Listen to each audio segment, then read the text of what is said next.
नमस्कार दोस्तों, डुगू coaching centre में आपका स्वागत है। आज की क्लास में हम बात करने वाले हैं लाइफ प्रोसेस यानी कि जैव प्रक्रम कि क्या है जैव प्रक्रम या what is the life process. All living things perform certain life processes like growth, excretion, respiration, circulation etc..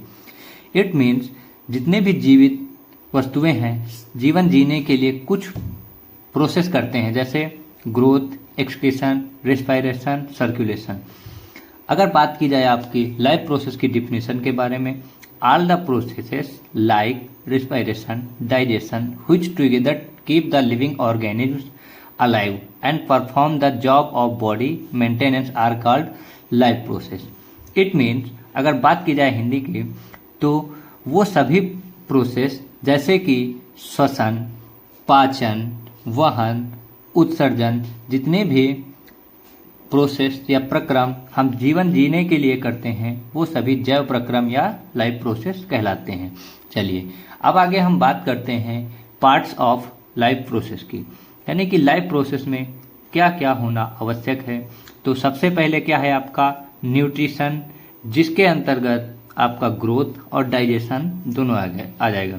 फिर आया आपका रेस्पिरेशन, रेस्पिरेशन मीन्स श्वसन, सर्कुलेशन, सर्कुलेशन मीन्स वहन, और एक्सक्रीशन, एक्सक्रीशन की बात करें तो इसका मतलब होता है उत्सर्जन, यानी waste excretion of waste material from the body.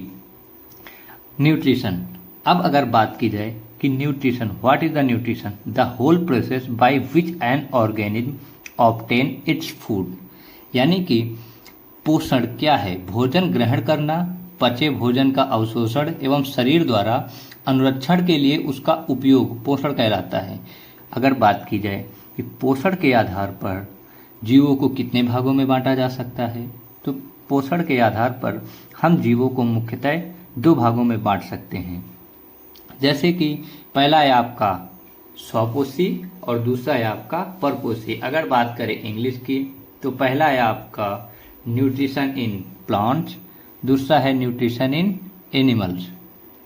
ठीक है, plants are autotrophs, can make their own food, animals for their food. Nutrition in animals, animals are heterotrophs, depends on plants और अदर्स। चलिए हम बात करते हैं न्यूट्रिशन के दोनों टाइप्स के बारे में। तो पहला टाइप्स है आपका ऑटोट्रॉपिक, दूसरा है आपका हेटेरोट्रॉपिक। ऑटोट्रॉपिक बात की जाए तो स्वपोषी और हेटेरोट्रॉपिक की बात की जाए तो विषमपोषी। अगर बात करें हम स्वपोषी क्या होते हैं या ऑटोट्रॉपिक क्या हैं, तो kind of nutrition in which inorganic materials like CO2, water etc are utilized to prepare organic food by the process of photosynthesis. Example है इसका आपका ग्रीन प्लांट। चलिए अब हम आपके लिए हिंदी में बात करते हैं कि क्या है स्वपोषी पोषण। तो पोषण का वह तरीका जिसमें जीव अपने आसपास के वातावरण में उपस्थित सरल अजैव पदार्थों जैसे CO2, पानी और सूर्य के प्रकाश से अपना भोजन स्वयं बनाता है, उदाहरण हरे पौधे, वह स्वपोषी पोषण कहलाता है। अब अगर हम बात करें आपकी क्या है कि heterotrophic, kind of nutrition in which organism do not possess the ability to synthesize their own food. They depend on autotrophs for their food supply directly or indirectly. Example है इसका आपका एनिमल्स एंड फंगी। चलिए अगर Hindi medium की बात करें तो विषम पोषी पोषण क्या होता है, पोषण का वह तरीका जिसमें जीव अपना भोजन स्वयं नहीं बना सकते हैं बल्कि अपने भोजन के लिए अन्य जीवों पर निर्भर होते हैं, वह विषम पोषी पोषण कहलाते हैं। उदाहरण इसके हैं कौन, मानव व अन्य जीव।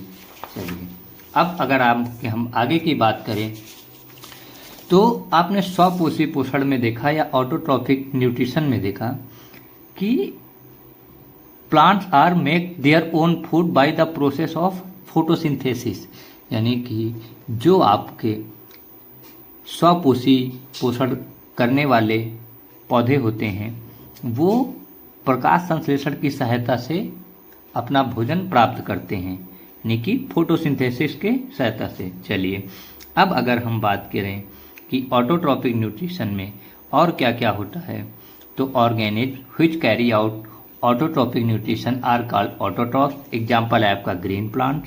ऑटोट्रॉप्स एनर्जी, ऑटोट्रॉप्स में जो होता है एनर्जी मॉलिक्यूल ऑटोट्रॉप्स के simple inorganic material convert into complex high carbohydrates. ठीक है, अब हम इसके बाद बात करेंगे आपका कि स्वपोषी पोषण जो होता है वो किन में पाया जाता है। स्वपोषी पोषण हरे पौधों में तथा कुछ जीवाणुओं में प्रकाश संश्लेषण कर सकते हैं। जो प्रकाश संश्लेषण कर सकते हैं सिर्फ उनमें ही स्वपोषी पोषण होता है, बाकी किसी में स्वपोषी पोषण नहीं होगा। ठीक है, तो जैव प्रक्रम आप लोग समझ गए क्या होता है। वे सभी प्रक्रम जो जीवन जीने के लिए आवश्यक हैं जैव प्रक्रम कहलाते हैं। इसके मुख्यतः 4 भाग होते हैं, पोषण, श्वसन, वहन एवं उत्सर्जन। अब अगर बात करें हम पोषण की, तो भोजन ग्रहण करना, पचे भोजन का अवशोषण एवं शरीर द्वारा अनुरक्षण के लिए उसका उपयोग पोषण कहलाता है। पोषण के आधार पर जीवों को 2 समूहों में बांटा गया है, स्वपोषी, परपोषी या विषमपोषी। ठीक है, आज के लिए इतना काफ़ी है। बाकी धन्यवाद आप सबका।